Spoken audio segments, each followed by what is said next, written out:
One rock star was so drunk he pulled a gun out on an interviewer, and another was so vile that he described Nazi imagery as beautiful. Few things ignite debate like the stories of controversial musicians in rock history, and these are some of the most loved and most hated rock stars. Starting with one of the most controversial and polarizing figures in music history, Marilyn Manson. Known as a cultural icon of shock rock, Manson built his career on controversy, but his history of provocative statements has frequently crossed into deeply troubling and divisive territory.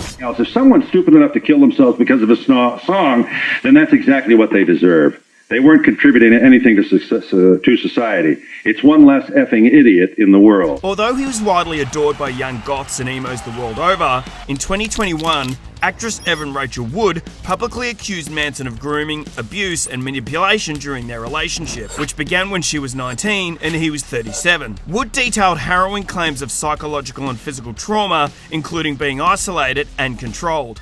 My experience with domestic violence was this, including threats against my life, severe gaslighting and brainwashing. Following her revelations, there have been multiple women who have come out against the star with accusations of SA. These allegations have led to investigations, public scrutiny, and a sharp decline in Manson's career, with record labels and collaborators distancing themselves from the embattled artist. The singer also has an atrocious track record with making demeaning statements about women, and has also gone on record saying the craziest things, like, "I use girls as AIDS tests. If they pass away 18 months later, I think, oh shoot, I've got to worry."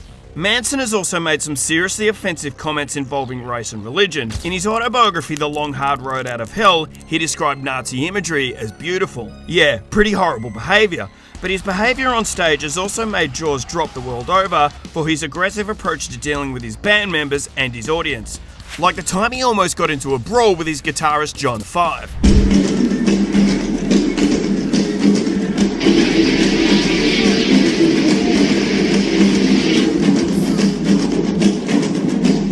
In fact, some US states actually banned him from performing there due to the extreme nature of his concerts. In April 1997, Marilyn Manson faced significant opposition in South Carolina during his Dead to the World tour. The state's local government introduced a resolution preventing any facility from hosting a concert by Manson, leading to the cancellation of his performance at the Carolina Coliseum. But the complete opposite is true for rock legend Dave Grohl, a true icon in the music industry. As the frontman of the Foo Fighters, Grohl is widely regarded as one of the most charismatic and likable figures in rock music. But one of his most unforgettable and viral moments came in 2011 when he noticed a fight breaking out at one of his live concerts. Stop. No. You don't fight at my show, you asshole. You don't come to my show and fight. You come to my show and dance, you asshole. But looking out for audience members at his shows is not the only thing Grohl is known for. Virginia Grohl, Dave Grohl's mother, played a significant role in shaping the values and character of her son. A dedicated public school teacher, Virginia instilled in Dave the importance of hard work, humility, and curiosity. A perfect example of this is when Grohl takes time out of his hectic schedule for serving the homeless across the globe without fanfare whenever he gets the chance. Hi, Dave, this is Ralph. I'm a tiny home with it, and I really enjoy your food today. But feeding the homeless is not the only way that Grohl likes to spread the love. On more than one occasion, Grohl and his Foo Fighters bandmates took it upon themselves to troll the hateful Westboro Baptist Church. But rather than protest, Grohl and his bandmates instead showered Westboro followers in kindness and love. I got something to say. Because you know what? I love you. I do. Throw it away.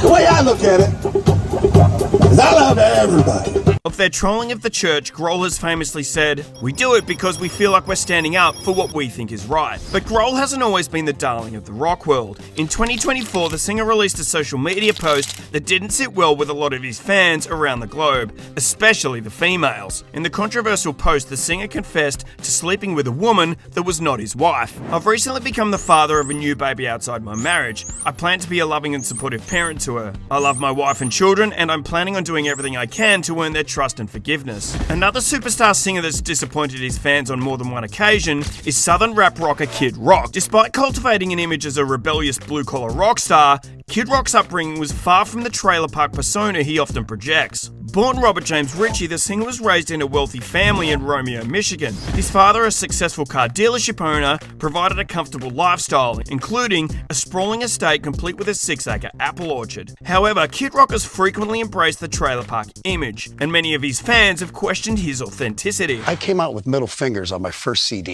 In 2023, Kid Rock stirred controversy after publicly protesting Anheuser-Busch's partnership with transgender influencer Dylan Mulvaney in a Bud Light campaign.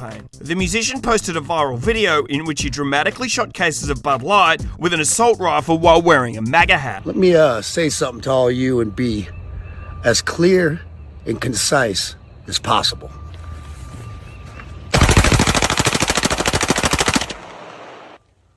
Bud Light, Anheuser-Busch. And on the issue of transgenderism, the Southern rocker was not shy about sharing his opinions when chatting with Joe Rogan either. They were okay with this transgender thing, and more so at like, is this going to get directed at my kids? So you think men should be in women's sports? Like, nah. But this wasn't the only time Kid Rock sparked widespread outrage after he made profane and derogatory remarks about The View host Joy Behar. And I would say, you know, love everybody except, I'd say, screw that Joy Behar bitch. Everybody always has And in another famous drunken rant, the singer took aim at Oprah, Behar, and Kathy Lee Gifford in some pretty vulgar terms. It's like, hey, I'm against the white women that believe in this shit on her. She can suck dick sideways. And Kid Rock later released this tweet in which he took his Oprah issues even further, I assume because she vetted him and found him to be a wonderful person. Now she is against him. Oprah is a fraud. And if that wasn't bad enough though, the Southern rap rocker also had no shame in sharing how he'd deal with the American Idol judge Simon Cowell if he met him in person. This thinks he's the greatest A&R guy alive. I'd love nothing more. God, I wish I was 25 again. If I was 25, I would walk up, punch that motherfucker right in the eye. And if that wasn't enough craziness, the singer also famously got drunk during an interview and pulled a pistol on a journalist who was interviewing him for Rolling Stone magazine. But credit has to be given where it's due though. The rap rocker is also famous for showing up to surprise his fans whenever he gets the chance. Like when he surprised this special superfan by showing up at his birthday party. Remember to join me?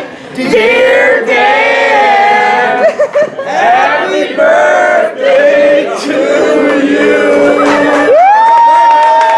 But unlike Kid Rock, legendary rock icon and Bon Jovi frontman Jon Bon Jovi has almost zero haters. In fact, when you ask Google what impact did Jon Bon Jovi have on the world, you'll get this in response. The Bon Jovi frontman has supported a plethora of charitable causes over the past 3 decades, from the Special Olympics to the American Red Cross to Habitat for Humanity. But the hub of his philanthropic life is undoubtedly the Jon Bon Jovi Soul Foundation. But to find one of his most heroic acts of kindness, we should look no further than a recent incident in Nashville, Tennessee. While filming a music video for his song The People's House on a pedestrian bridge in Nashville, the singer noticed a distressed woman standing on the edge of the bridge, appearing on the verge of a pretty life-threatening decision. Surveillance footage later released by the Metropolitan Nashville Police Department shows the singer offering the woman comfort and reassurance before gently helping her to climb back over the rail to safety. Following the heroic rescue, Bon Jovi stayed with the woman until emergency services arrived. Jon Bon Jovi's response when asked about the incident was typically humble, saying, I was just there. But this is just the tip of the iceberg for the living on a prayer singer. In his home state of New Jersey, Bon Jovi along with his wife Dorothea have started the JBJ Soul Kitchens, which are community restaurants where the underprivileged can enjoy a nutritious meal regardless of their ability to pay. Not only did the rock star open the restaurants, he even washes dishes in the kitchen to help out. One night I was staring out of the window of a hotel room that was owned by my partner. And I'm sitting in this gilded cage and I look out and there was a homeless man sleeping on a grate. And I said, that's the focus of our foundation. Now we've seen rock stars do some pretty depraved stuff, but there's not many who come close to UK glam rocker Gary Glitter. And a warning, some of this gets a little dark. Gary Glitter skyrocketed to stardom in the 1970s, becoming one of the most iconic faces of the glam rock era.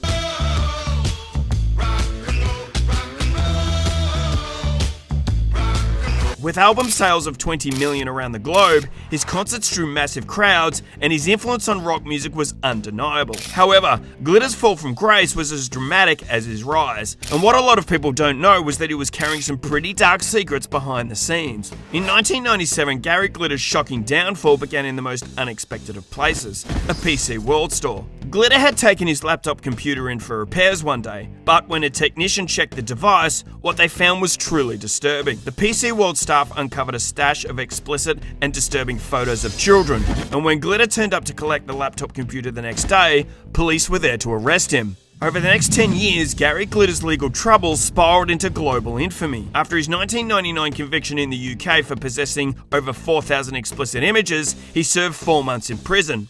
I deeply regret doing what I was sent to prison for. Following his release, Glitter fled abroad, attempting to escape scrutiny. However, his actions caught up with him again when he was arrested in Vietnam in 2005 for more inappropriate actions with minors. The singer was convicted in 2006 and sentenced to 3 years in prison, further tarnishing his name on the international stage. Upon his release in 2008, he was deported back to the UK, where he faced public outrage and additional legal challenges. The once glamorous rock star had become a pariah, with his career and reputation completely destroyed. In complete contrast to this is superstar singer Pink, who probably gives more time to her fans than anyone else in the music industry. In high school, Pink faced her fair share of bullying and rejection. Singled out for being different, she was often described as a tomboy who didn't fit into traditional molds of femininity. I still feel like an underdog, and I still feel totally misunderstood, and I'm still a The difficulty of her childhood, though, has spurred the singer on to devote much of her career to philanthropy and showing love to her fans whenever she gets the chance. The Pennsylvania rock star stopped an Australian show recently after seeing a sign in the crowd from 14-year-old Leah Murphy, asking for a hug due to the recent death of her mother. Visiting people in need is also a regular part of Pink's touring routine, like this visit to an Australian hospital where she was touring at the time. Can I give you a hug? You're like a little light bulb. I love your music. It's amazing. Thank you. But it's the singer's work with UNICEF in helping children across the globe that brings her the most joy. The rockstar singer partners with UNICEF to make a global impact, saving children's lives by providing clean water, emergency disaster relief, and supporting life-saving health initiatives. So there it is. If you like this video, make sure you like, share, and subscribe so you never miss another video from Project Hysteria.